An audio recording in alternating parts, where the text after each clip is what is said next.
Heart to Heart, a Catholic media ministry, and the Bellarmine Jesuit Retreat House present Father Michael Sparrow in The Attitude of the Beatitudes, Virtue versus Vice. We continue now with Father Sparrow's seventh talk. Blessed are the pure of heart, for they will see God.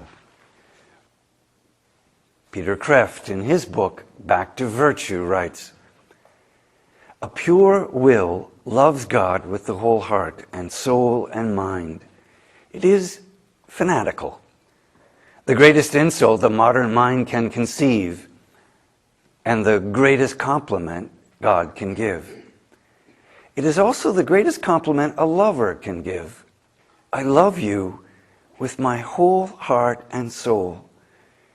My love is not divided. You have no rival." Isn't that the first and the greatest of commandments? When the scribe came up to Jesus and said, "What's the greatest commandment?" He said, "You shall love the Lord your God with all your heart, with all your mind, with all your soul, with all your strength. The second is like it. You shall love your neighbor as yourself." This undivided love, that's purity of heart. What's the opposite of pure of heart? It's pretty obvious. It's lust of any kind. Sexual lust, but lust for wealth, lust for recognition, for vengeance. It's anything that is opposed to that purity of love. C.S. Lewis, in his great book, The Four Loves, says that in English we only have one word for love, but the Greeks had four different words, and it distinguished four different kinds of love. The first word that they used was storge. That's affection, or it's brother or sisterly love. It's family love.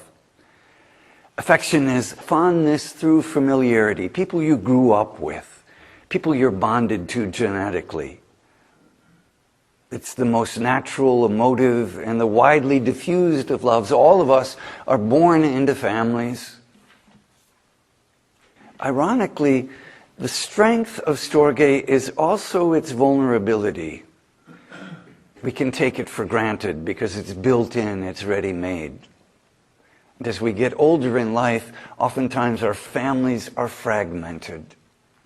We no longer take that bond of love for granted. I've been aware in the extended members of my own family, some are very alienated from their parents. Or I was talking to a friend of mine yesterday who has 4 siblings, and her mother is suffering from dementia. And the oldest and the second oldest of her siblings said, "You know, I put in my time with my parents. I don't owe them anything at this point." I must say, I was rather shocked when I heard that. She said, "Well, my siblings haven't done their inner work. And Mom and Dad were not always kind when we were growing up. And so my siblings are holding on to those resentments. What they remember is the bad things that my parents did." But my friend has done a lot of inner work. She's worked with psychologists. She's worked with a spiritual director. She's prayed that her heart might be purified so that she can see her parents for the good that they did and forgive them for the evil they did. See them as human beings. The result is she has compassion for her parents. She can be there. She can assist her father, who's stubborn as all get out. He's an Iowa farmer. She can be there for her mother, whose memory is fading and who, in that insecurity, gets angry and frustrated and pushes away the people that she loves, and she keeps coming back, coming back. And when she's reached her limit, she says, "Mom, Dad, if I stay here, I'm going to say some things I don't regret. I love you. I'm leaving now. I'll see you tomorrow. Goodbye." She recognizes that she doesn't have an unlimited capacity to take all the crap that her parents are giving her. And when she reaches that capacity, she acknowledges it, says, "Goodbye. I'll be back tomorrow." That's somebody who's been working hard to purify her heart. That's storge, love of family. There's filio, which is friendship. It's a love between friends. It's freely chosen. It's a strong bond among those who share common interests. It's freely chosen. C.S. Lewis asserts that few appreciate the depth of true friendship. Filio in modern culture is sometimes reduced to friending on Facebook. And we friend and unfriend someone as quickly as the flip of a switch or the click of a mouse button. Deep friendship forms a powerful bond. There are different ways that those bonds are formed. As I mentioned earlier in the retreat, I've been working with military veterans over the past year in these retreats. Part of why those retreats are powerful, and part of the reason why veterans want to talk to veterans, is when you've been through a military experience, when you've been through war, when you've been through hell and back, there is a bond that is formed that endures 20, 30, 40, 50 years after that experience, forged together. Same thing happens in the Jesuits. There are reunions among Jesuits and former Jesuits, guys who left the Jesuits 40 years ago who still talk about themselves, we Jesuits. Because they've been through that experience. Something powerful forms them. People who come through a crisis together are forged together in that. That's filio. It's a deep bond, powerful bond. Eros, which is romance. It's being in love. It's sexual love. Eros can be a good to people who fully submit to it. It can be a pathway to great virtue, especially in the context of committed relationship, in the context of married love. But there's also a flip side to Eros, isn't there? It's the danger in our society of focusing on sexual pleasure for its own sake. The huge dangers in our society of pornography, the huge danger in our society of lust. Over the Christmas, New Year's holiday, I was with my brother out in Colorado, and I have a nephew who's out in college, and he took me to his fraternity house, and he just talked about what goes on in the fraternity house and what life is like on the college these days. And I must say, I was shocked. Spent 10 years at Loyola University working with young adults, but things have continued to escalate. And what's going on in our culture right now is the separation of love and sexuality. So sexuality becomes an end in and of itself. It's about pleasuring your partner for a night or for a couple of hours. You hook up. It doesn't matter whether you even know the person, whether you've just met that person. You know, the big concern is, he said, Uncle Mike, you know, what we need to be careful of is, and the fraternity house, if a girl is drunk, we don't want to take advantage of her because we'll get sued. The concern is all about protecting oneself from a lawsuit. It says nothing about whether I respect the woman, whether I'm in love with her, whether I'm committing myself to her. It's about protect myself. If she's drunk, I could get sued and taken in on charges of rape. We got to protect ourselves. The statistics on pornography and the escalation of pornography in our society is huge. Absolutely huge. I think it's safe to say it's a bigger problem for men than it is for women. But it's a huge problem in our society for both sexes. Because it's so accessible. If this is a struggle in your life, and it is for many, many of us, I urge you to be honest about it. As with any addiction, and pornography is highly addictive, the nature of addiction is it takes more and more and more to satisfy. At first it might be something quite innocent, but the nature of addiction is it demands greater and greater levels of stimulation to get the same level of high. And so For those of you that have ventured into pornography, the nature of it is it pulls you into more and more perverse expressions. It will consume your life. It will destroy your marriage. It will fill you with disgust for yourself. If this is an issue in your life, I urge you, bring it into the sacrament of reconciliation. You may need to bring it into counseling, but bring it from the darkness of the shame of this is just something I'm doing in private. Bring it into the light of the Lord's love so that God's grace can deal with it. Addictions are very difficult to break.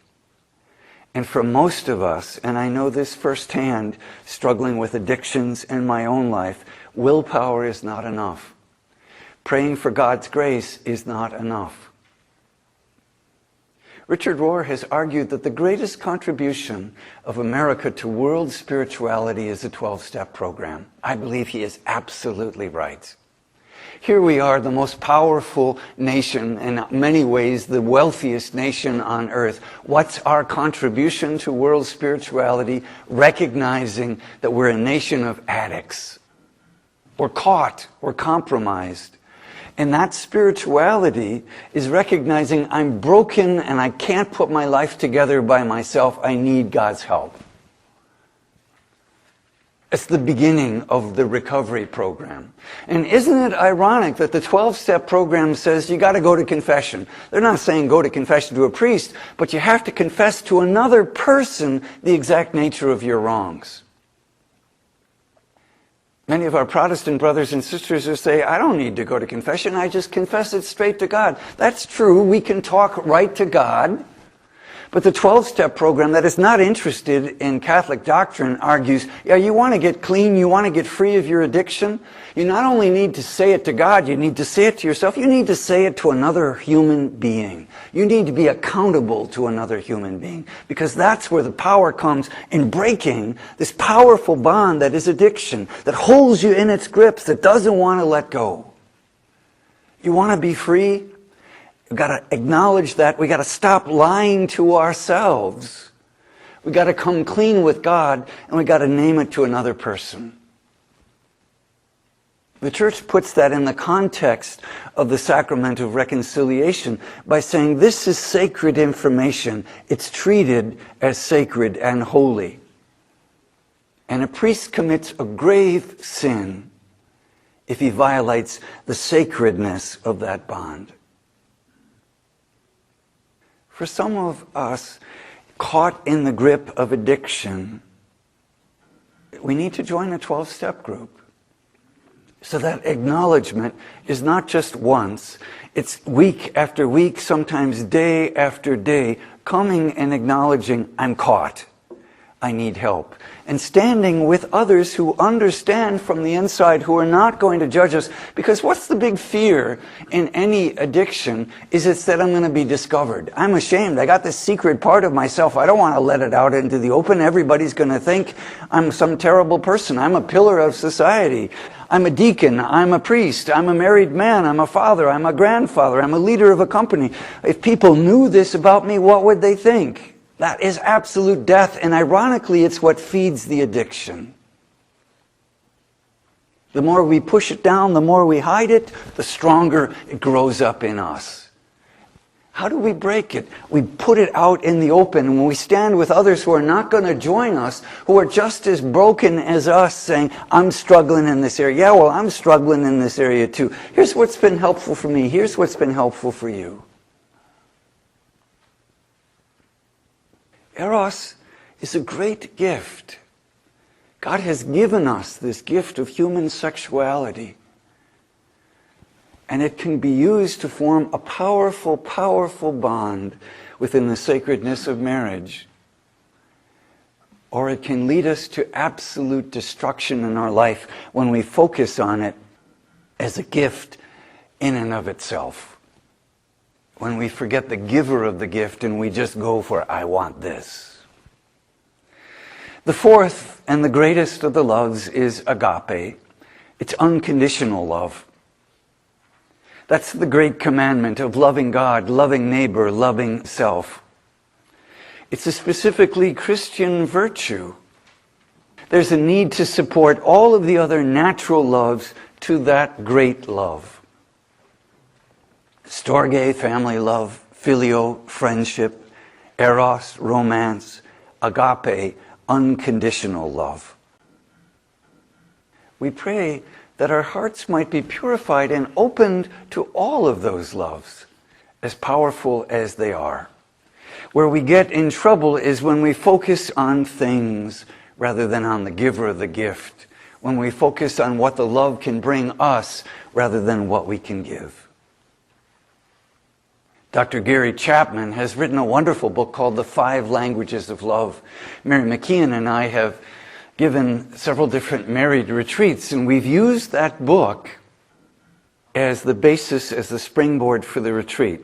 And Chapman's thesis is rather simple in the book. He comes as a counselor and he comes as a sociologist. And his thesis is this, that there are 5 different archetypal ways that people express love all over the world. And that people have a primary and a secondary love language. And that it's very helpful in your relationships, especially in marriage, but within family, within working relationships, to understand what is my love language, what is it that I need to, he uses the image of filling up my love tank, and what is it my partner or my spouse or my friend needs to fill up their love tank, to feel that they're loved. 5 different languages: words of affirmation, quality time, physical touch, giving gifts, and acts of service. Let me just go through each of those briefly because they're ways of expressing love. Words of affirmation, it's saying to another person, I love you. Words are important. Mary McKeon tells the story of growing up in her family, and her family simply did not say to one another, I love you. A lot of that is cultural. Depending on what ethnic background you come from, some cultures say that easily, express that easily, others don't. Words of affirmation. Words of simply saying, good job, I appreciated what you did. Speaking it, writing it, tremendously important. And if that's your love language and that's what fills up your love tank, tell that to the people. Don't make them guess that. Say, you know, it's important for me to know whether I'm doing a good job or not. It's important for me to know that you love me. Please say that. There's something very vulnerable about being that naked and that honest about what it is that we need. It's hard to do. But when we acknowledge what our need is and we put it out there, it makes it much easier for the people that we care about and who care about us to know what it is that we need. Number 2, quality time. Spending time with the people we love. Quality time, it reminds me of this story of myself and my dad. I was desperate as a young man for spending time with my dad. Because my dad was a leader. He owned his own company. He was a leader at the church. Anything that he joined, he was in charge of, and he was greatly admired within society. He was an usher at church. He was head of the Holy Name Society. He was a big man on campus. And so it was really important for me to spend time with my dad. I was desperate for that as a young kid, but my dad didn't get that. For some reason, he never understood how important that was. And I was never very good as an athlete, and yet my dad was a great athlete. He had trophies all over the house of all of his athletic endeavors. So I kept trying to be an athlete, trying to be like my dad. I just couldn't do it. And I remember one time we were playing catch in front of the house, and he'd throw me the ball, and I'd miss it. And then I'd have to run, and then I'd get it, and then I'd throw it back to him. And then he threw it to me, and sometimes I'd catch it, but most of the time I'd miss it. And after about 5 minutes of his waiting for me to run, go get the ball so that he could throw it back to me, he said, well, I think that's enough for today. Why don't you practice up a little bit and I'll get back to you tomorrow. And of course, tomorrow never came. But on my birthday, what did he do? He bought me a pitching machine so that it would throw balls and I could catch them or I could hit them. He said, now this is really going to help you, Mike. Spend some time with this machine. He didn't get it. I could care less about whether I was a good baseball player, and I never made it out of the minor leagues as a kid. What I wanted was to spend time with him. What he thought was, what's important is he's going to be a good batter, he's going to be a good catcher. Quality time. Physical touch. Physical touch is important. Sure, it's about what goes on in the bedroom. It's about learning to be able to pleasure your spouse. Saying, what is it that pleases you? And naming what it is that pleases you. But it isn't just about what goes on in the bedroom. How inspiring it can be to see a couple who's married 20, 30, 40 years who delights in holding hands. Who's comfortable just sitting on the couch with their arms around each other. What a gift that is. A physical touch. And the importance of physical touch, of touching our children in appropriate, loving ways.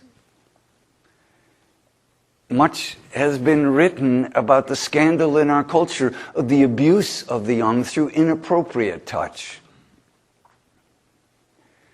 And we want to be very careful of anything that is inappropriate. But that doesn't mean that our children and our young ones, or all of us, don't need to be touched and affirmed physically in ways that respect boundaries. That's not about, hey, I want to give you a big hug. Well, maybe that person doesn't want a big hug. Ask them, do you want a hug? Do you want a slap on the back? You get to know what a person needs and what they don't need. So it's not about us, it's about what's helpful to expressing my love and affection for the other person. If somebody's been sexually abused, probably the last thing in the world they want is for somebody to come up and give them a big bear hug 5 minutes after they met them. A fourth language of love is gifts. Do you remember the song that was popularized by Barbra Streisand, You Don't Bring Me Flowers Anymore?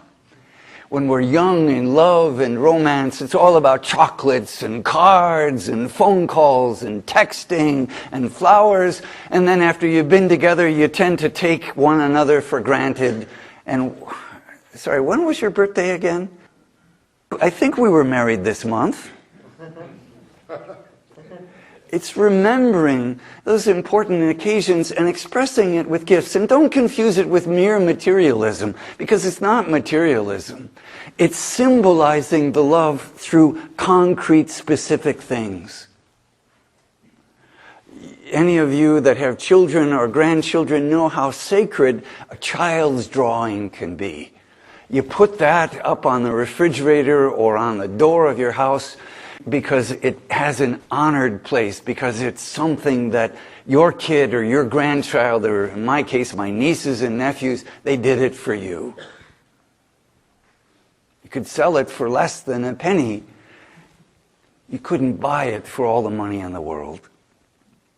The fifth one is acts of service. Love expresses itself in deeds, not just in words, says St. Ignatius in the spiritual exercises. Jesus in Matthew 25 says, when you feed the hungry, when you clothe the naked, when you visit those in prison, you do it for me. Acts of service. It's not just talk, it's how we express that love. 5 different languages of love, words of affirmation, quality time, physical touch, gifts, acts of service. All of those are important to express what's in our hearts. And as we grow in that ability to read one another's love language and to be honest about what we need, our hearts become purified. Blessed are the pure of heart, for they will see God. don't think of that just as future tense. The promises of the Beatitudes, all of them, don't refer simply to the next life in the fullest sense they do, but they're promises. As we grow in these virtues, this is what we can expect to see in the here and now. As our hearts become purified, we will see God at work within our lives. We will see God at work within the lives of others. The kind of person you are affects the kind of world that you see. And conversely, what you see affects who you are. Blessed are the pure of heart, for they will see God at work within their life. We will see God at work within our life. St. Augustine, in one of his sermons, writes, "Indeed, what would one search for when one has God before one's eyes? Or what would satisfy the one who would not be satisfied with God? Yes, we wish to see God. Who does not have that desire? We strive to see God. We are on fire with the desire of seeing God." D.A. Carson, in his book, The Sermon on the Mount, writes, "The pure in heart are blessed because they will see God. Although this will not be ultimately true until the new heaven and earth, yet it is also true even now. Our perception of God and His ways, as well as our fellowship with Him, depend on our purity of heart. The visio Dei, the sight of God. What an incentive to purity." And finally, Robert Gulich, in his Sermon on the Mount, A Foundation for Understanding, writes, "To see God in terms of the Beatitudes promise is to be able to stand before Him, accepted into His presence at the Last Judgment." There's a beautiful quote attributed to Pedro Arrupe, "Falling in love." Sometimes we think of these Beatitudes, we think of these virtues as it's a nice add-on. Don't think of it that way. That's the surest way to shrink God and to put our faith and our religion in a box. Arrupe writes, "Nothing is more practical than finding God. That is, than falling in love in a quite absolute final way. What you are in love with, what seizes your imagination, will affect everything. It will decide what will get you out of bed in the morning, what you do with your evenings, how you spend your weekends, what you read, who you know, what breaks your heart, and what amazes you with joy and gratitude. Fall in love, stay in love, and it will decide everything." Blessed are the pure of heart, for they will see God.